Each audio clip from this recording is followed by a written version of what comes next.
Toronto est la plus grande ville du Canada avec plus de 1500 parcs. Le plus grand parc couvre une superficie de plus de 200 hectares et le plus petit n'est que de 0,02 hectares, presque aussi grand qu'un tiers d'un terrain de football. Mais quelle que soit leur taille, les parcs reflètent le style d'une ville. Et ils nous permettent de découvrir et profiter facilement les 4 saisons de l'année. J'ai même entendu dire que les parcs sont l'âme d'une ville. Voici le Centre canadien de film. En 1937, ce terrain a été racheté par le financier canadien E.P. Taylor. Lorsque Taylor et sa femme se promenaient en une journée venteuse d'automne, sa femme Winnipeg a trouvé le nom de Windfields pour ce terrain. Ça veut dire champ de vent. Son apogée, la ferme de Windfields était connue comme l'un des meilleurs hippodromes de pur sang en Amérique du Nord. C'est ici que Taylor a élevé Northern Dancer, qui a été le premier cheval de race canadienne à remporter le Kentucky Derby. Considéré comme une icône canadienne, Northern Dancer a été intronisé au temple de la renommée des sports canadiens en 1965. En 1968, Taylor a vendu une partie de ce terrain à un promoteur et a fait don de ce parc ainsi que de son manoir au gouvernement municipal local. En 1988, les Taylor ont permis au nouveau Centre canadien de film d'utiliser ce terrain.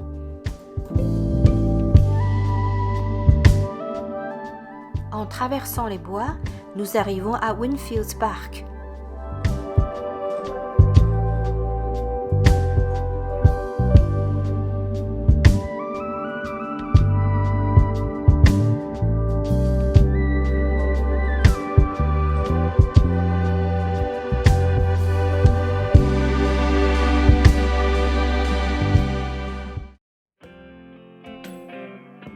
Avec une superficie de 161 hectares, High Park est le deuxième plus grand parc municipal de Toronto après Centennial Park. Voici le Coburn Lodge, la maison de John et Jemima Howard, les fondateurs de High Park. So briefly before we get started, we are going to begin with a land development. John Howard était l'un des premiers architectes de Toronto, ainsi qu'un arpenteur et ingénieur urbain. Il a construit le Coburn Lodge en 1837. Ils ont appelé la propriété High Park, parc de haut, en raison de la hauteur de la colline qui surplombe la baie Humber et le lac Ontario.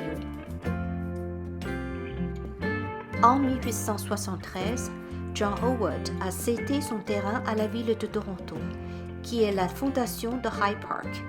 High Park a ouvert ses portes au public en 1876. Le cadeau généreux de Howard est venu avec des conditions, parmi lesquelles le parc doit être maintenu à son état naturel. Il doit servir au libre usage et au bien-être de tous les citoyens. La consommation d'alcool est interdite dans le parc. Toutes ces conditions ont été respectées au fil des années. High Park est un parc qui mélange nature et loisirs, avec des installations sportives, culturelles et éducatives, des jardins, des terrains de jeu, un zoo et l'étang grenadier.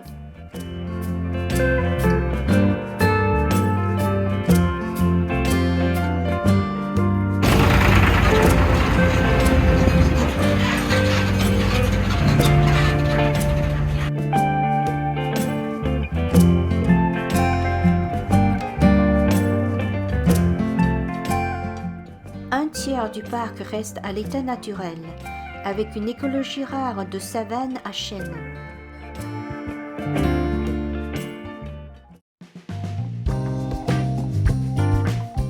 L'automne est une belle saison, et elle est encore plus belle à voir dans les parcs.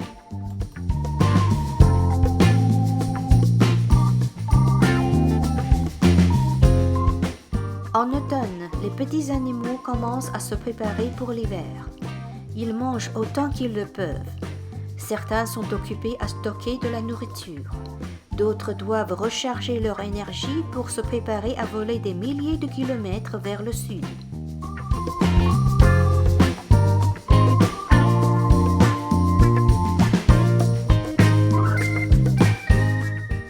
Dans les parcs, les gens profitent des belles couleurs de l'automne, se baignant dans le dernier soleil chaud de l'année. Ils font du vélo, ils marchent, promènent leurs chiens,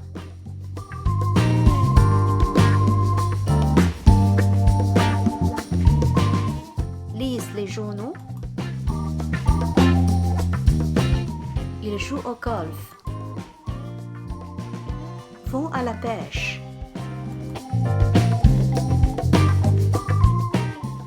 et font des exercices d'équilibre.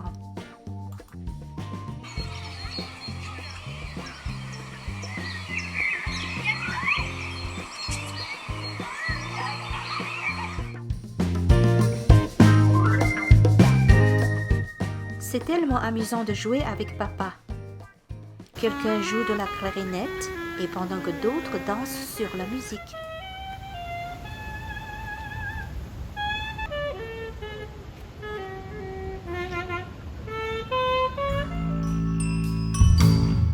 En automne, le ciel est si haut et si bleu. C'est le moment idéal d'aller voir les arbres du parc avec des amis.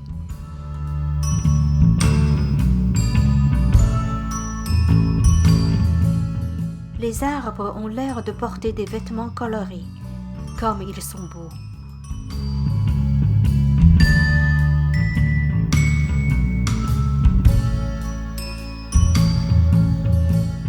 Le vent, la lumière, les feuilles et les couleurs, tous contribuent à créer un merveilleux paysage d'automne urbain. Cette année, l'automne est un peu trop doux à Toronto et il pleut beaucoup. Donc la pelouse reste très verte.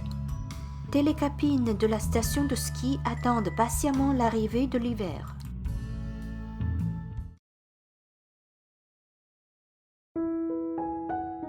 Peut-être préférez-vous vous asseoir sur un banc dans le parc en regardant les feuilles se balancer doucement et tranquillement dans la brise, tomber de temps en temps pour composer un tapis coloré sur le sol.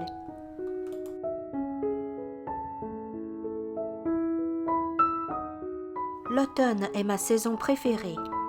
À l'automne prochain.